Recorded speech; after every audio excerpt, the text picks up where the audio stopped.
Le ciel était voilé dans plusieurs régions de l'Ontario et du Québec en raison de la fumée de ces feux de forêt. Ça a donné des images assez spectaculaires de coucher de soleil, mais ça soulève aussi des questions sur la qualité de l'air. Sur une échelle de 10, voici la cote Air Santé pour plusieurs grandes villes. On est à 2 aux extrémités en Colombie-Britannique et dans les Maritimes, mais partout ailleurs, ça grimpe à 4, 5 ou 6 même dans le cas de Toronto. Qu'est-ce que ça veut dire exactement? On en discute avec Éric Lavigne, qui est épidémiologiste à Santé Canada. Bonsoir, M. Lavigne. Bonsoir. C'est impressionnant de voir que cette fumée peut parcourir des milliers de kilomètres. Expliquez-nous ce qui se passe. Qu'est-ce qu'on voit dans le ciel exactement?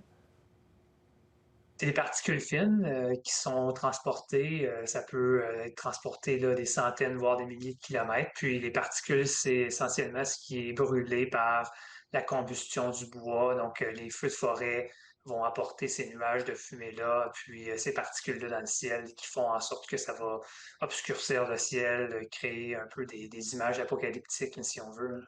Oui, et ça varie selon l'intensité. Justement, à partir de quand ça peut devenir dangereux pour la santé?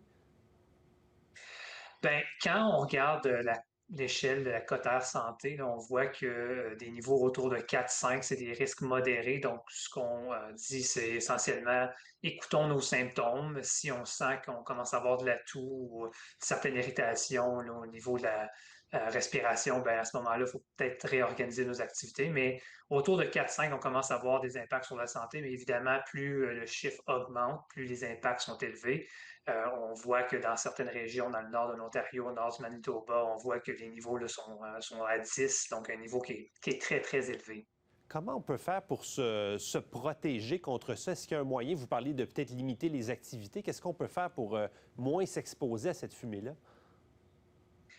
Ouais, ben la première des choses, quand on regarde les avis de qualité d'air sur différentes applications météo ou site d'Environnement Canada, ben ça, c'est une des premières choses qu'on peut voir d'un point de vue individuel. Donc, on peut voir ce qui est prévu aujourd'hui, puis peut-être réorganiser ses activités, réduire le temps qu'on passe à l'extérieur.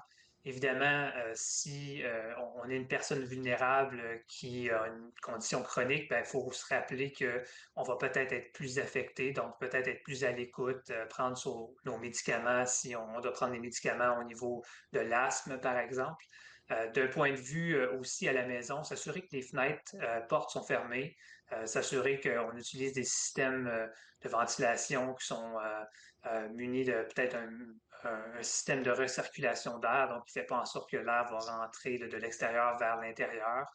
S'il y a des gens qui doivent passer des durées prolongées à l'extérieur, ben, à ce moment-là, l'utilisation d'un masque peut être utile, mais vraiment dans seulement le cas des gens qui vont passer du temps à l'extérieur pour une durée plus prolongée.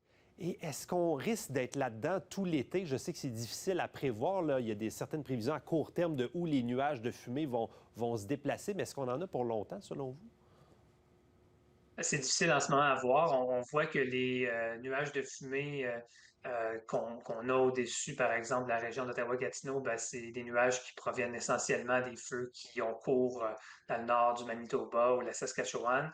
Donc, en ce moment, on voit que ces nuages-là sont ici pour les prochains jours. Maintenant, est-ce que ça pourrait s'estomper dans les prochaines semaines? Potentiellement, mais les feux de forêt sont toujours difficiles à prévoir parce que un feu de forêt qui a cours à un endroit peut amener des nuages de fumée en l'espace de quelques jours sans vraiment qu'on s'y attende.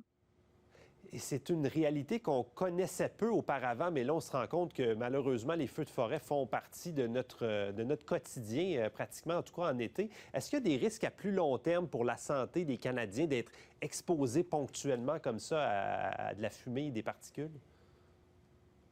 On n'a pas encore beaucoup d'études sur le sujet, mais les données préliminaires indiquent que potentiellement des gens pourraient avoir des maladies respiratoires qui pourraient se développer à long terme. Mais là, ici, on parle de gens qui pourraient être exposés à chaque saison de façon répétée sur une longue période de temps.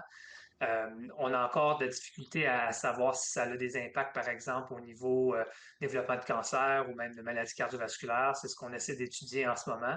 Mais on voit tout de même aussi des impacts au niveau de l'exposition pour les femmes enceintes. Donc, des femmes qui sont enceintes qui pourraient être exposées de façon prolongée, ben, on voit des impacts là, au niveau, par exemple, naissance prématurée qui augmente, d'avoir un enfant qui a un plus faible poids à la naissance. Donc, ça, c'est des impacts qu'on pourrait dire qui pourraient être chroniques, qu'on observe déjà. Maintenant, on essaie de mieux comprendre ces impacts-là là, avec des études longitudinales en ce moment. OK, donc c'est quand même un enjeu de santé publique assez sérieux, là, ce que vous regardez par rapport à ça.